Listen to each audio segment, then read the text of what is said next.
A hiker who vanished without a trace in the vast wilderness of Colorado left behind only questions, until years later, when an SD card hidden in her shoe revealed the unthinkable. The mysterious disappearance that baffled search teams, frustrated investigators, and broke hearts would eventually yield its secrets in the most unexpected way. Solo thru-hiking the rugged Colorado trails was her passion, but it would become the setting for a story that defies explanation. Before we begin, make sure to subscribe to the channel and comment where you're watching from.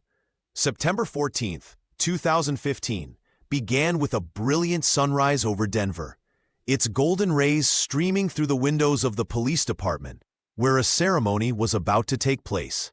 The conference room had been prepared with care, chairs arranged in neat rows, a podium adorned with the department insignia, and a small table displaying the badges and certificates for those being honored. But as the clock struck 9, the absence of Officer Piper Crumb-Vita created an uncomfortable silence among her colleagues. "Has anyone heard from Piper?" Captain Reynolds asked, scanning the room with concerned eyes. "This isn't like her at all." The promotion ceremony proceeded with a noticeable void. Piper had worked tirelessly for this recognition, outperforming many senior officers with her sharp instincts and dedication. In her 5 years on the force, she had never missed a single briefing, showing up even with a fever of 102 degrees during last year's flu outbreak. By noon, what began as confusion had evolved into genuine worry. Calls to her smartphone went straight to voicemail. Her desk sat untouched, a half-finished report still open on her computer screen. When 2 officers arrived at her apartment, they found it locked and undisturbed. Her neighbor mentioned seeing Piper loading hiking gear into her Toyota Corolla 3 days earlier, appearing excited and mentioning something about finally taking that solo trek. It was Jarek and Mona Vita who provided the crucial information when they arrived at the station, their faces etched with growing concern. "She's been planning this hike in Rocky Mountain National Park for months," Mona explained, her voice trembling slightly as she showed the officers her phone.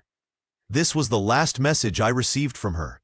The text, sent 5 days ago, was brief but clear. "Starting ascent. No service ahead. Back Saturday." Jarek, a man of few words, stood with his arm around his wife. "Our daughter never misses commitments. Something's wrong." The department immediately contacted park rangers, confirming that a vehicle matching the description of Piper's compact car had been logged entering the park the previous Thursday. A preliminary report indicated she had registered as a solo hiker at the trailhead station. By late afternoon, what had started as a concerning absence had transformed into the beginning of a search operation. Officers who had gathered to celebrate Piper's promotion now huddled around maps of Rocky Mountain National Park, marking trails and discussing search parameters. As dusk fell over Denver, the first search teams were already assembling, preparing to head into the wilderness at first light. None of them could have imagined that this would become one of the most perplexing disappearances in the park's history. The afternoon sun cast long shadows across the Bear Lake trailhead as Detective Marcus Holloway and 3 fellow officers pulled into the parking area. Piper Crumb-Vita's compact Toyota Corolla sat exactly where the missing officer's parents had described, in the 3rd row, facing east toward the mountains she had set out to conquer. A thin layer of mountain dust coated the blue vehicle, undisturbed except for where rain had streaked the windows. "No one's touched it since she parked," Holloway noted, circling the automobile with measured steps. The windows were rolled up tight, doors locked, no sign of struggle or forced entry. Through the glass, they could see a faded Rocky Mountain National Park map splayed across the passenger seat, corners curled from use. A half-empty water bottle sat in the cup holder, condensation long evaporated. Park rangers provided master keys, and the team documented everything before opening the vehicle. The interior smelled of pine air freshener and the lingering scent of coffee. Piper's hiking itinerary was nowhere to be found, but the map had several trails marked in highlighter. Her phone wasn't in the car. She'd likely taken it with her, even knowing service would be non-existent on most trails. She was organized, remarked Ranger Tompkins, examining the neat arrangement of the vehicle. Nothing suggests she left in a hurry or under duress. The trunk revealed a spare jacket, emergency roadside kit, and a small cooler containing an unopened yogurt, now spoiled from days without refrigeration. Everything pointed to a planned return, a hiker who expected to come back to her car after completing her journey. As the investigation team photographed and cataloged the scene, the September sun began its rapid descent behind the jagged peaks. Shadows lengthened across the parking lot, and a cold wind swept down from the mountains, carrying the first hint of autumn chill.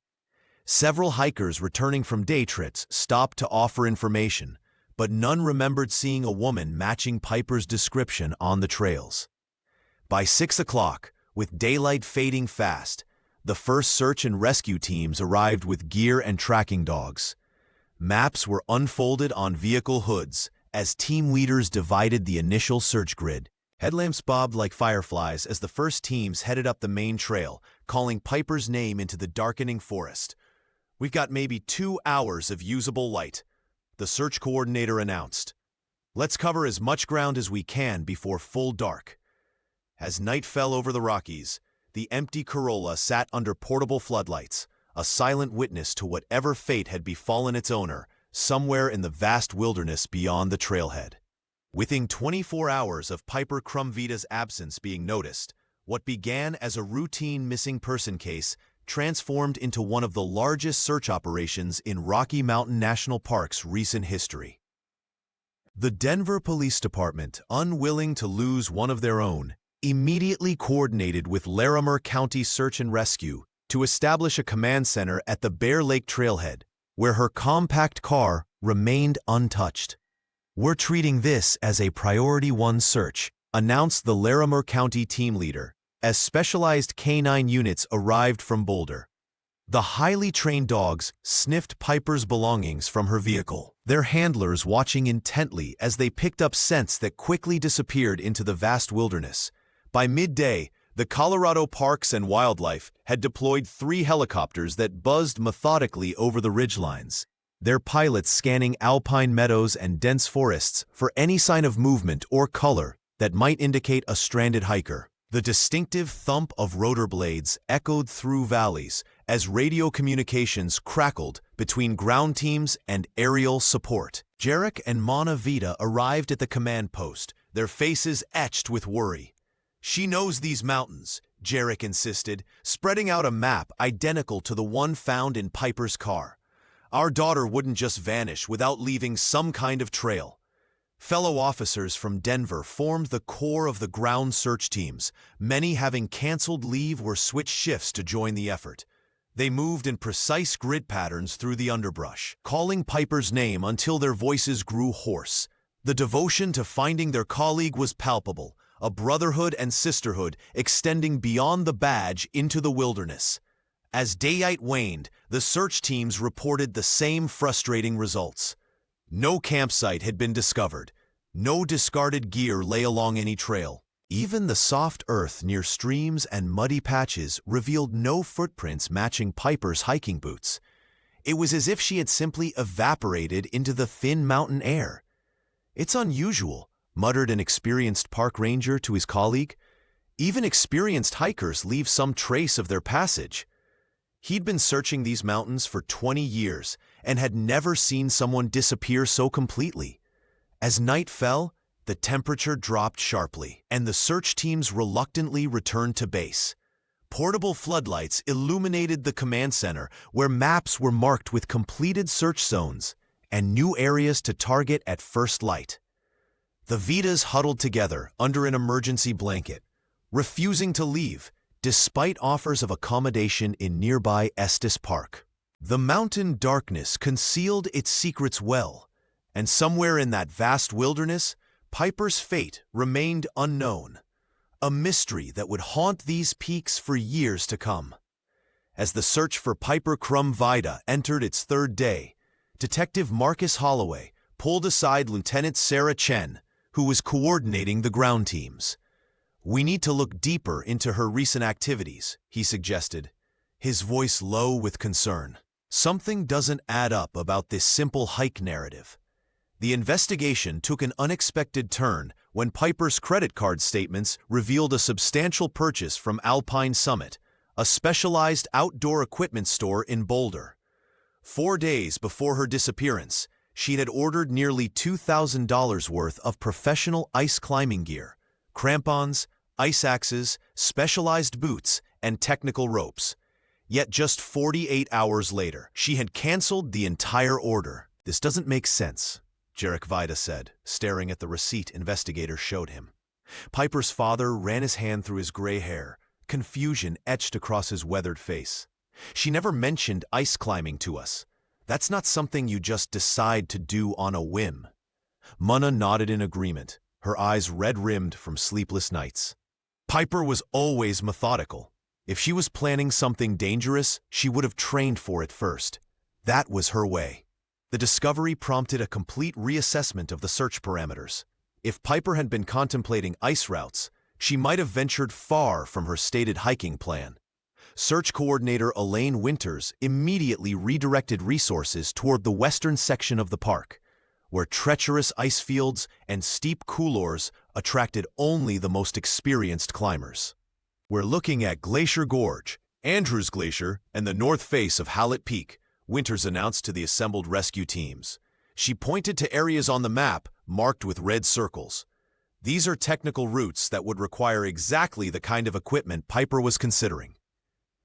By mid-afternoon, 3 helicopter sweeps had scanned the western glaciers, while ground teams with climbing expertise began the arduous task of checking each crevasse and ice chute.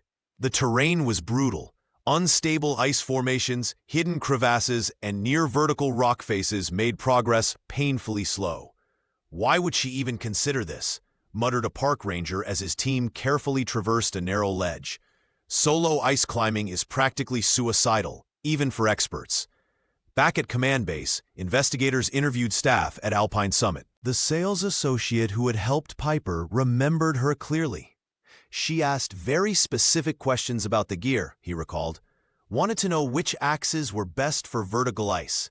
But she wasn't a novice. She knew the terminology, understood the ratings. Whatever she was planning, she'd done her homework. This revelation only deepened the mystery. Had Piper been secretly training for a challenging climb? Was she meeting someone with more experience? Or had she changed her mind entirely, sticking to her original hiking plan after all? As daylight faded, the search teams regrouped, their faces grim. The western section had yielded no sign of the missing officer, and the mountain's shadows grew longer with each passing hour. The search for Piper Crumvita intensified as teams ventured into Glacier Gorge, one of Rocky Mountain National Park's most treacherous areas. Captain Liam Hodges, leading the Larimer County Search and Rescue Alpine Team, had insisted they explore this region despite its dangers. If she went off-trail seeking challenge, this is exactly where an experienced hiker might head, he explained to Jarek and Mana Vida during their dawn briefing. The morning began with promising conditions, clear skies and minimal wind. 6 rescuers, all veterans of mountain operations, methodically traversed the steep terrain while scanning for any sign of disturbed snow or abandoned equipment. 3 hours into their search, the weather shifted dramatically. Dark clouds rolled in from the west, bringing sudden temperature drops. "We should turn back," radioed Sandra Weiss, the team's meteorologist. Her warning came moments too late. The sound began as a distant rumble that the rescuers initially mistook for thunder. Within seconds, it transformed into a deafening roar as thousands of tons of snow and ice broke free from the ridge above them. The massive wall of white barreled down the mountainside, directly toward the search party. "Run left! Left!" Hodges screamed into his radio. The team scattered, desperately seeking shelter behind rock outcroppings. 5 made it to safety. The 6th, mountain guide Theo Parker, disappeared beneath the churning mass of snow. For 17 agonizing minutes, the remaining team members probed frantically with avalanche beacons until they located Parker, buried under 4 feet of compacted snow. They dug with bare hands after their shovels had been swept away. When they finally pulled him out, his lips were blue, but he was breathing. The near tragedy forced park officials to suspend the search operation for 48 hours. Back at command base, Jarek paced relentlessly, while Na clutched her daughter's police academy graduation photo. "We can't stop looking," she insisted to anyone who would listen. When operations resumed, the teams approached Glacier Gorge with heightened caution, working in smaller groups with increased safety protocols. Helicopters hovered above, monitoring snow conditions while ground teams methodically explored every crevasse and hollow. Despite their renewed efforts and meticulous approach, the glacier yielded nothing. No clothing fibers, no equipment fragments, not even a footprint that could be attributed to Piper. The silence of the mountains seemed almost deliberate, as if the vast wilderness had conspired to erase all evidence of the missing officer. As October approached and temperatures continued to drop, the search teams faced an uncomfortable truth. Winter was coming, and with it, conditions that would make continued operations impossible. The Rockies had nearly claimed one life already. How many more would be risked before they found Piper? The first snowflakes of October drifted lazily across Rocky Mountain National Park, soon giving way to heavy storms that buried trails under feet of pristine white powder. Park rangers called an official suspension of the search for Piper Crumvita as conditions became too treacherous for standard rescue operations. The announcement hit Jarek and Minavita like a physical blow. "We understand your protocols," Jarek told the search coordinator during their final briefing, "but that's our daughter out there." Within days, the devoted parents had liquidated their savings account and hired a team of private trackers specializing in winter wilderness searches. Every weekend, while Denver residents prepared for holiday celebrations, the Vitas drove their aging sedan up icy mountain roads to meet these hardy professionals at various trailheads. Mina packed thermoses of hot coffee and homemade sandwiches for everyone. "She's still out there," she would say, her breath visible in the frigid air. "Piper knows how to survive. She took that course." The trackers, experienced mountain men and women who respected the parents' determination, never voiced their diminishing hopes. Instead, they methodically probed new areas each week, venturing into valleys and ridgelines where official teams hadn't reached before the snowfall. December brought temperatures that plunged well below zero. The search parties trudged through knee-deep snow, calling Piper's name until their voices grew hoarse. Their shouts echoed across frozen alpine lakes and bounced back from ice-crusted cliffs, answered only by the occasional cry of a distant hawk. By January, even the most optimistic scenarios seemed implausible. Without shelter or proper winter gear, survival would have been nearly impossible. Yet Jarek refused to acknowledge this reality. Studying topographical maps each evening and marking new search zones with colored pins. "She's smart," he would insist to Mana as they huddled in their motel room. "Remember how she built that snow cave during her training? She could have found a protected spot." February brought the cruelest weather yet. Blizzards howled through the mountains, forcing the cancellation of several planned excursions. During one particularly treacherous attempt, their vehicle slid off the road, requiring a tow truck to pull them from a snowbank. The incident left Na with a sprained wrist and deepening worry lines around her eyes. As winter slowly released its grip in March, the private trackers gently suggested scaling back to monthly searches. The frozen landscape had yielded nothing. No clothing scraps, no equipment, no signs that Piper had ever passed through these remote areas. The helplessness grew like an invisible weight on the parents' shoulders. Their daughter, once so vibrant and present in their lives, had somehow transformed into a ghost, present in every conversation, yet physically absent from the world. As spring approached with no new developments, even their most fervent prayers began to sound hollow in their own ears. The year 2016 crept by with excruciating slowness for everyone connected to Piper Crumvita. Her desk at the Denver Police Department remained untouched, a silent memorial that her fellow officers passed daily. The initial flurry of media attention had subsided, replaced by occasional anniversary segments that offered no new information. Like most missing persons cases that extend beyond the critical first weeks, Piper's story had been relegated to the back pages of newspapers and brief mentions on slow news days. At the Vita household, Jarek and Mena had transformed their living room into an unofficial command center. Maps of Rocky Mountain National Park covered the walls, marked with colored pins indicating search areas, possible sightings, and theories. The couple had aged visibly in the months since their daughter's disappearance, their faces etched with the particular grief reserved for those who have no closure. "We're not giving up," Jarek would tell anyone who dared suggest they might need to accept the unknown. He had taken early retirement to dedicate himself fully to the search, while Emna maintained her job solely to fund their ongoing efforts. Detective Liam Hargrove, the lead investigator, found himself increasingly haunted by the case file that now occupied an entire drawer in his office. He would often stay late, reviewing interview transcripts and search reports, looking for something, anything, that might have been overlooked. The file contained hundreds of pages, statements from hikers who had been on the trails that September day, detailed maps of search grids, reports from the canine units, and dozens of false leads that had led nowhere. By summer, the active investigation had been officially classified as cold, though Hargrove still checked in with the Vitas weekly.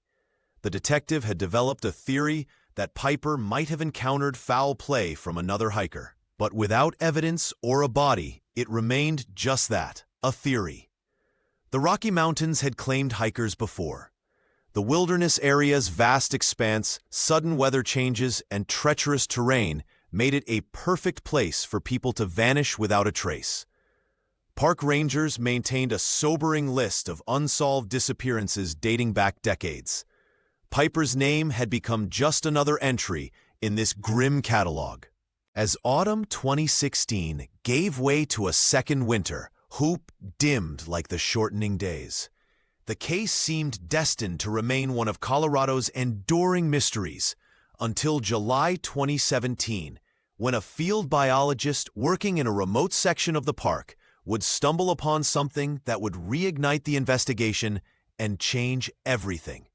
The summer heat had settled over Rocky Mountain National Park as Dr. Nina Morales trudged through the western edge of the wilderness. July 2017 marked nearly 2 years since Officer Piper Crum Vita had vanished without a trace. The case had long faded from headlines, becoming just another mysterious disappearance in the vast Colorado wilderness. Nina wasn't looking for missing persons that day. The field biologist was focused entirely on her research, documenting the devastating spread of pine beetle infestation that had left swaths of forest vulnerable to wildfire. With clipboard in hand and sample containers in her backpack, she methodically worked her way through a particularly dense section of beetle-killed trees. The damage was worse than our models predicted, she would later tell investigators. It was this meticulous attention to detail that led her off the established trail, following the path of destruction deeper into the forest than most hikers ventured. The blue-gray fabric barely registered in her peripheral vision. Just another scrap of color in the wilderness. But something made Nina pause. Partially concealed beneath fallen branches and pine needles, the material didn't belong among the natural debris. The biologist approached cautiously, brushing away layers of forest detritus to reveal what was unmistakably a weather-beaten tent. "I thought maybe it was an abandoned campsite," she explained. "Illegal camping happens sometimes, but this looked like it had been there for seasons, not days." The tent's synthetic fabric had deteriorated from exposure to harsh mountain conditions. Freeze-thaw cycles, summer sun, and winter snow had taken their toll. Nina carefully unzipped the entrance, revealing a small time capsule preserved within. Inside lay the scattered remnants of someone's final campsite, shredded fleece clothing torn by animals or the elements, a leather wallet decomposed by moisture, and a pair of hiking shoes caked with dried mud. The scientist, recognizing the potential significance, touched nothing further and marked the GPS coordinates on her device. It was only when park rangers arrived that they discovered the faded identification badge among the deteriorated contents of the wallet. Despite nearly 2 years of exposure to the elements, the laminated card had partially survived, preserving the name and photograph that would send shockwaves through the investigation. Piper Crumb Vita, Denver Police Department. The discovery electrified the dormant case. Within hours, the remote site transformed into an active crime scene. Yellow tape cordoned off the area as forensic teams carefully documented and collected each item. The hiking shoes, ordinary at first glance, would soon prove to be the most crucial evidence of all, though no one yet knew the secret hidden beneath their weathered insoles. For the first time since her disappearance, tangible evidence confirmed what Piper's parents had never stopped believing. Their daughter had made it deep into the wilderness before something went terribly wrong. The evidence team worked with methodical precision, cataloging every item recovered from the site where Dr. Nina Morales had discovered Piper Crumb Vita's belongings. Each piece told a fragment of the story. The shredded fleece suggested animal activity, while the decomposed wallet confirmed the identity they had feared finding for nearly 2 years. Forensic technician Marcus Reeves was processing the hiking boots when something caught his attention. The right shoe felt slightly uneven compared to its mate. "There's something off about this insole," he muttered, carefully lifting the edge with gloved fingers. As he peeled back the foam padding, the team fell silent. Nestled in a small cavity that had been deliberately cut into the insole was a tiny black SD memory card. The small device showed signs of corrosion around its metal contacts, evidence of long exposure to moisture and the harsh freeze-thaw cycles of the Colorado mountains. "She hid this intentionally," Detective Samantha Powell said, her voice barely above a whisper. The placement was too deliberate to be accidental. The memory card had been secured with what appeared to be clear adhesive, further protecting it from the elements. For the investigation team, this discovery represented the first real breakthrough since Piper had vanished in September 2015. The small electronic component might contain photographs, videos, or text files that could finally explain what had happened during her final days in Rocky Mountain National Park. "We need to get this to the digital forensics lab immediately," Powell instructed, her professional demeanor masking the surge of hope she felt. "Full containment protocols. This could be our only chance to hear from her." When Jarek and Manat Vito were notified about the discovery, their reaction was a complex mixture of renewed grief and desperate hope. "Our daughter was always thinking ahead," Piper's father explained through tears. "Even as a child, she would leave notes and clues for us during family hikes." The parents wondered if their daughter, sensing danger or knowing she was injured, had used her final moments of clarity to document what had happened to her. Perhaps she had recorded a message, identified a threat, or simply wanted to say goodbye. As the SD card was carefully transported to the Denver Police Laboratory, investigators dared to hope that after 23 months of dead ends and false leads, Piper herself might finally break the silence that had descended when she disappeared into the wilderness. The tiny piece of technology, no larger than a fingernail, represented something powerful for everyone involved in the case. The possibility that even in death, the disciplined police officer had found a way to speak the truth. The digital forensics lab at the Denver Police Department became the center of the investigation as technicians worked around the clock to unlock the secrets of Piper Crumb Vita's SD card. Lead technician Marcus Holt hunched over his workstation, surrounded by specialized equipment designed to recover data from even the most damaged devices. "This thing's been through hell," Marcus muttered to his colleague. The tiny storage device had endured nearly 2 years of Colorado's harsh mountain climate. Baking in summer heat, freezing in winter storms and repeatedly thawing in spring melt. Its circuits showed significant corrosion, with visible damage to the contact points. The team first created a perfect digital copy to preserve whatever might remain on the original. During the initial scan, disaster nearly struck when a short circuit threatened to fry the card's remaining data. Marcus quickly disconnected the power, his hands trembling slightly as he realized how close they'd come to losing everything. "We almost lost it," he reported to Detective Sarah Winters, who had been assigned to Piper's case after the original investigators moved on.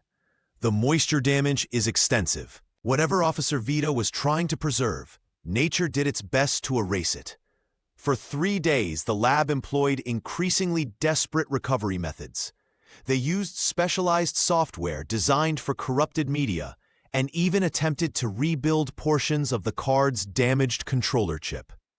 Jarek and Minna Vita waited anxiously for updates, calling the station twice daily despite promises that they would be contacted immediately with any breakthroughs. On the 4th day, a partial recovery yielded results, though far less than hoped for. No images or videos could be salvaged intact. The card's file system was too degraded, leaving only fragments of metadata, file names, timestamps, and geographical coordinates embedded in the digital remnants. September 13, 2015, Sarah read from the report, her finger tracing the date, the day before she disappeared. The timestamp showed activity at 8:42 p.m. Piper had been using her camera the evening before her hike. While the contents remained inaccessible, the metadata revealed something crucial: GPS coordinates embedded in the files. Piper's device had recorded her location with each photo or video taken. These digital breadcrumbs pointed to an area several miles from her planned route, a section of the park known for its treacherous terrain and network of limestone caves. Detective Winters spread a topographical map across her desk, marking the coordinates with a red pin. The location made no sense given Piper's registered hiking plan. Either she had deliberately gone off course, or something or someone had led her there. "We need to get back out there," she told her team, tapping the pin. "Whatever happened to Officer Vita, this card is telling us where to look." The digital forensics team worked tirelessly through the night, extracting every possible fragment from the damaged SD card. Detective Marcus Holt leaned forward, eyes fixed on the monitor, as lines of corrupted data scrolled past. What they couldn't recover were the actual images or videos Piper Crumb Vita might have recorded. But metadata, the digital fingerprints, remained partially intact. "We've got timestamps," announced Teresa, the lead technician. "September 13th, 2015. That's the day before she disappeared." The team exchanged glances. This was the first concrete evidence that Piper had been using her camera immediately before vanishing. But the real breakthrough came when Teresa isolated embedded GPS coordinates from the file headers. "These coordinates don't match her registered hiking plan," Jarek Vita said, his voice cracking as he studied the map where technicians had plotted the location. Minna squeezed her husband's hand, hope and dread mingling in her expression. The coordinates pointed to an area approximately 4 miles west of Bear Lake, in a section of Rocky Mountain National Park known for its treacherous terrain, a landscape pockmarked with sinkholes, limestone caves, and unstable rock formations.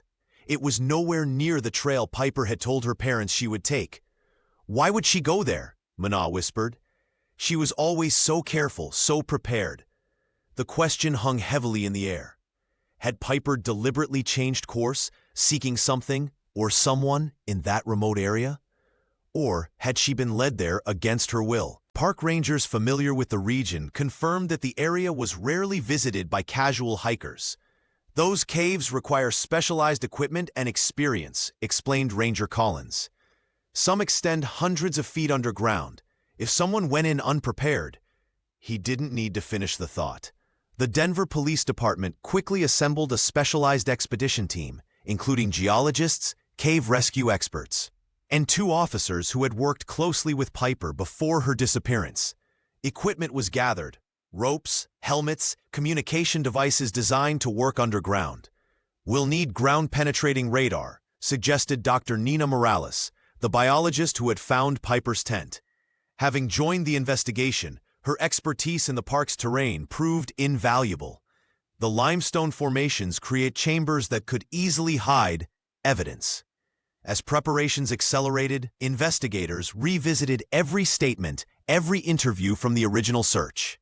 Someone had to know why Piper had deviated so dramatically from her planned route. The mystery that had lain dormant for nearly 2 years suddenly pulsed with new energy, driving everyone forward with renewed determination. The expedition was scheduled for the following week, when weather conditions would be optimal. For Jarek and Emna, the wait was excruciating. After years of uncertainty, they were finally closing in on the truth about their daughter's fate. The September chill had already begun to settle over the Rockies as the specialized cave rescue team assembled at dawn. Led by veteran spelunker Marcus Holt, the 8-member crew carried lightweight packs filled with headlamps, ropes, and emergency medical supplies. The GPS coordinates recovered from Piper Crumvita's damaged SD card had brought them to this remote section of the park, an area riddled with sinkholes and limestone formations rarely visited by hikers. "These caves aren't on any tourist maps," Marcus explained as they approached the narrow entrance, barely visible between 2 weathered boulders. "Some of these chambers haven't been properly documented." The team squeezed through the initial fissure one by one, their headlamps cutting through darkness that seemed almost solid. The limestone walls glistened with moisture, and the temperature dropped noticeably as they descended. Jarek and Mina Vida had insisted on joining the expedition, but safety protocols had kept them waiting anxiously at the base camp, clutching walkie-talkies and hoping for good news. "Watch the ceiling here," called out Tessa, the team's geology expert, pointing to unstable-looking formations overhead. "This whole section could collapse with enough vibration."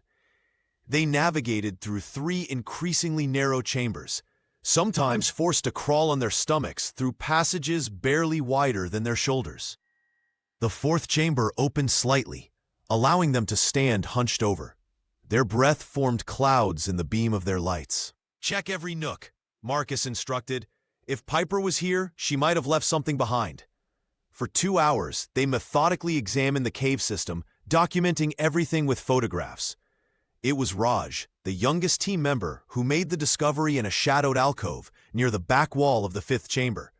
"I've got something," he called, his voice echoing. The team gathered around as he carefully retrieved a dented aluminum water bottle coated with a fine layer of mineral dust. Under the harsh light of their headlamps, they could make out the initials PCV crudely engraved into the metal. Piper Crumvita had been here. The discovery energized the team, who spent another 4 hours exploring every inch of the cave system, pushing deeper than originally planned.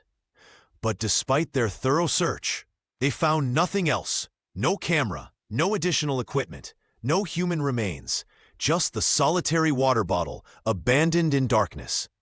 When they finally emerged into fading daylight, the expressions on their faces told Jarek and Mena everything they needed to know. The cave had offered only the smallest confirmation of their daughter's presence, but nothing to explain what had happened to her, or why she had ventured so far off her planned route. The water bottle was carefully bagged and added to the growing collection of evidence, another piece in the puzzle of Piper's disappearance that continued to haunt the Colorado wilderness. Detective Marcus Holloway rubbed his tired eyes as he pored over the dusty search logs from 2 years prior. The Piper Crumvita case had consumed him since being assigned to the cold case unit. Something about the young officer's disappearance felt unresolved, like a puzzle missing its corner pieces. "I don't understand how we missed this," Marcus muttered, tapping his finger on a notation about the High Alpine Lodge. The rustic backcountry inn sat just 4 miles from where Piper's tent had been discovered, yet no one had interviewed the staff or guests during the initial investigation. The next morning, Marcus and his partner drove the winding mountain roads to the lodge.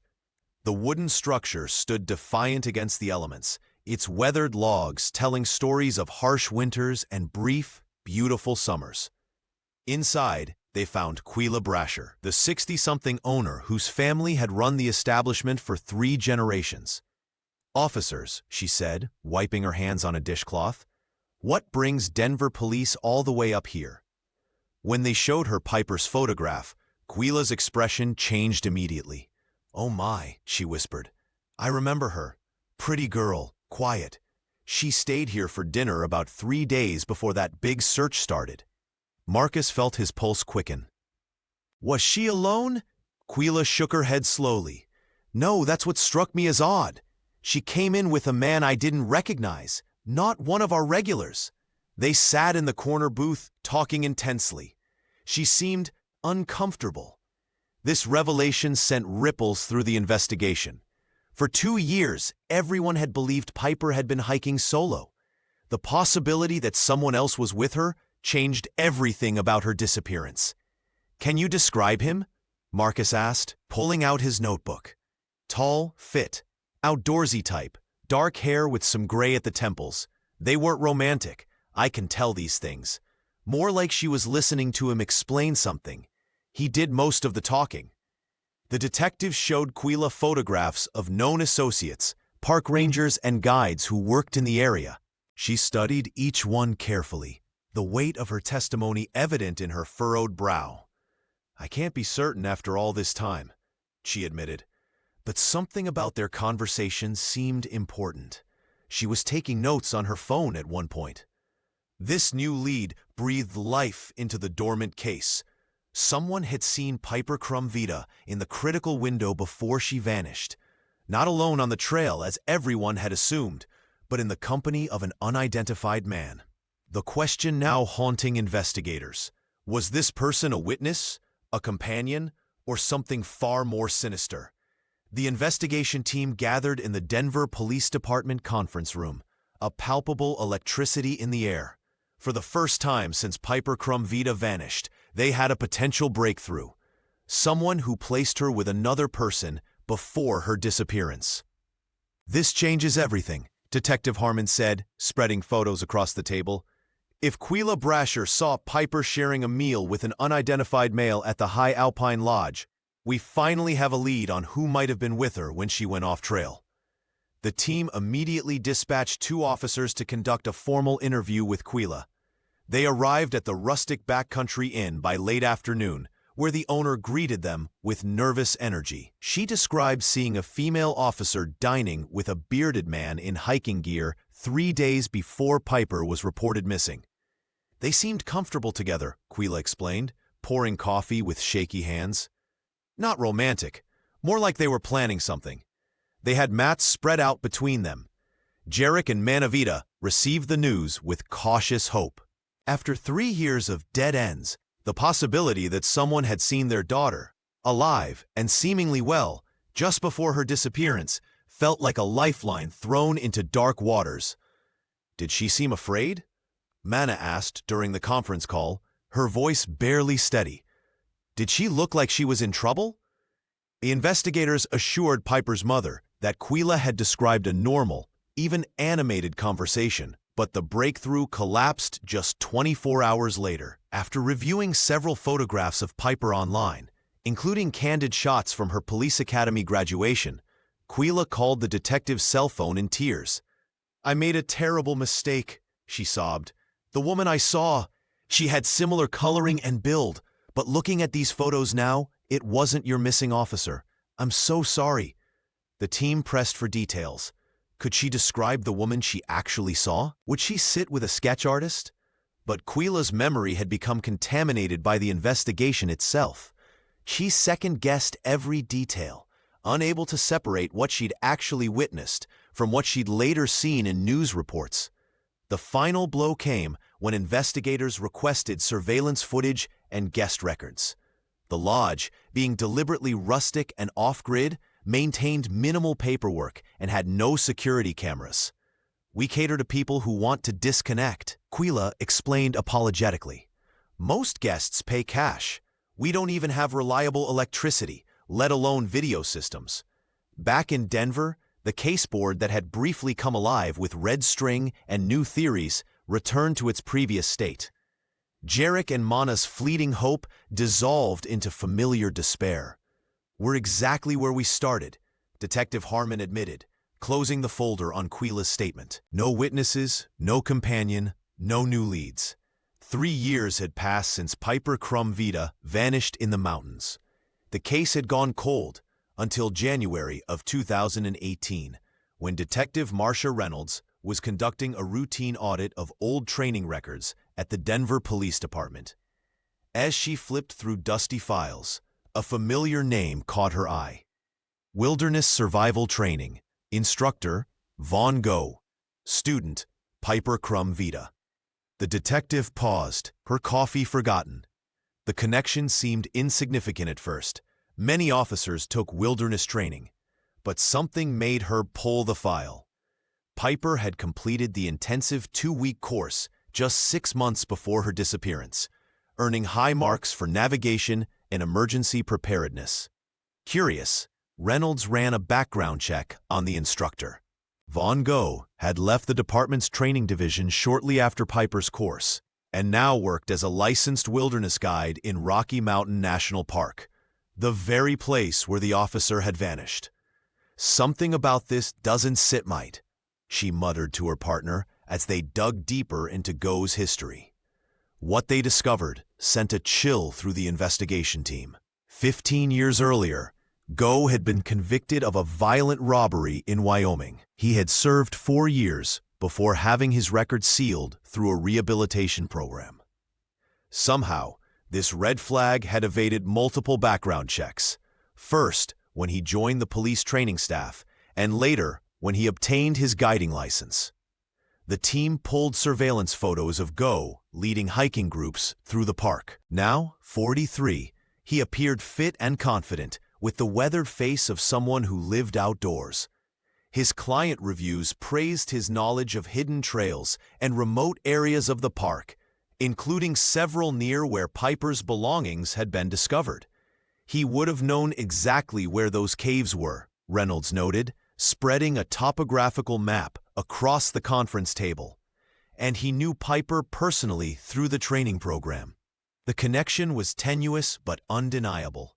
Goh had expertise in survival, intimate knowledge of the terrain, a violent past, and a direct link to the missing officer. Most concerning was the timing. He had abruptly changed careers shortly after Piper's disappearance. When investigators discreetly interviewed former colleagues, they described Goh as intense and particular about his routines. One remembered him mentioning that he sometimes took advanced students on unofficial excursions to practice survival skills in remote areas.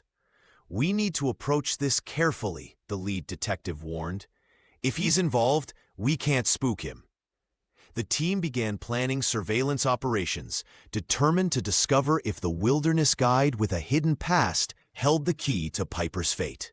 The Colorado summer sun beat down on the remote ridge as Vaughn Goh led his group of hikers through the rugged terrain of Rocky Mountain National Park. For 3 weeks, a rotating team of undercover officers had been tracking his movements, documenting his routes, and observing his interactions with clients. Detective Marsha Reeves, who had taken over Piper's case in early 2018, watched through binoculars from a concealed position as the wilderness guide pointed out landmarks to his group. "He never takes the same path twice," she whispered to her partner. "Makes surveillance a nightmare." June 17th marked the turning point. 4 officers dressed in authentic park ranger uniforms positioned themselves strategically along the narrow ridge path. As Vaughn's group approached the summit, the rangers emerged, clipboard in hand, explaining they were conducting routine safety checks of guided expeditions. "Just a few questions about your permits and emergency protocols," said Officer Tanner, maintaining perfect cover as he approached the group. Vaughn Goh nodded calmly, his weathered face betraying no concern. He produced his guiding license and answered questions with practiced ease. His demeanor remained steady as the rangers spoke with his clients, checking water supplies and asking about their experience level. The guide's confidence never wavered. He'd passed similar inspections dozens of times before. Then, as if in casual conversation, Officer Tanner mentioned a training program for park staff. "We're implementing new search protocols based on the Crumb Vita case," he said, watching Vaughn's face intently. "You know, the officer who disappeared up here a few years back."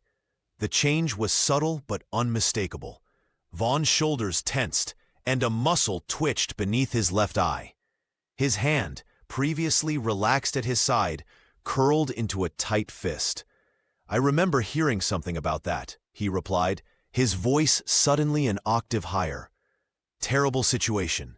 The Rangers exchanged glances. Vaughn quickly composed himself, but the momentary crack in his facade had been noticed by all four officers. He hurriedly redirected his client's attention to a distant mountain peak, but his hands trembled slightly as he pointed. When the group continued their hike, Detective Reeves radioed the surveillance team. "We've got something." His reaction to Piper's name was textbook guilty. "Get me everything on his movements during September 2015. By sunset, the team had enough to bring Vaughn in for questioning. His cool exterior had finally shown its first fracture, a hairline crack that would soon break open the entire case. The interrogation room at the Denver Police Department fell silent as Vaughn Gogh finally broke.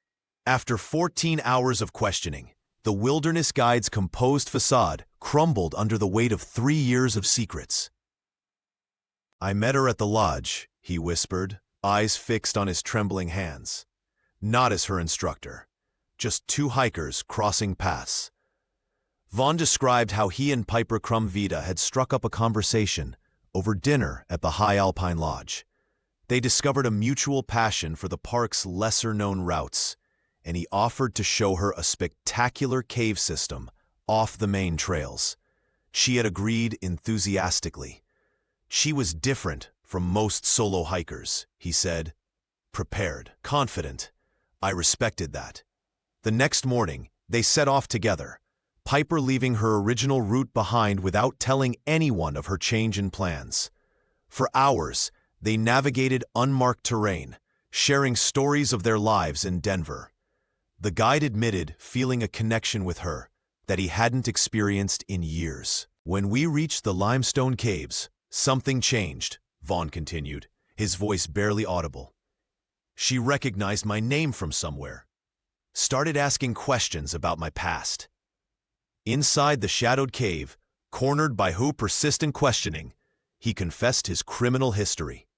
The violent robbery that had landed him in prison 15 years earlier. The same conviction he'd hidden to secure his guiding license. She was a cop through and through, he said bitterly. Said she couldn't just ignore what I'd told her, that she had to report me when she got back." Piper had turned to leave, pulling out her camera. Vaughn described lunging forward, grabbing her arm. They struggled at the cave entrance, his fear of returning to prison overwhelming his reason. "I just wanted to take the camera," he insisted, tears streaming down his weathered face. "I pushed her. She lost her footing on the loose rocks." He described the sickening sound of her head striking stone as she fell backward down a steep incline. How he called her name repeatedly, climbing down to find her unconscious but still breathing. "I panicked," Vaughn admitted, left her water bottle, grabbed her camera, and ran. Convinced myself she might wake up and find her way out. For 3 years he had carried the secret, watching news reports of the search, even volunteering briefly to help find her. A twisted attempt at atonement.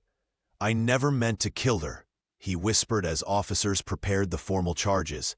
"But I left her there to die. And that's the same thing, isn't it?" With Vaughn Gogh's confession in hand, investigators began reconstructing Piper Crumb Vita's final hours. The detective team theorized that after the confrontation in the cave, Piper had fallen, but remained conscious long enough to document what happened. Knowing she was seriously injured, the officer had used her police training to preserve evidence, removing the memory card from her camera and concealing it in the most secure place available, inside her hiking shoe, beneath the insole where it would likely remain intact, even if wildlife disturbed her remains. "She was thinking like a cop right until the end," remarked the lead investigator, studying the topographical maps of the area. Based on Go's statement and the GPS coordinates from the SD card, they narrowed their search to a rocky section 2 miles southeast of the cave system. The search party assembled at dawn. 2 forensic specialists, 4 rangers, and 3 handlers with cadaver dogs specially trained to detect human remains even years after death. The autumn air hung crisp as they traversed the difficult terrain, the dogs working methodically across the rocky slopes.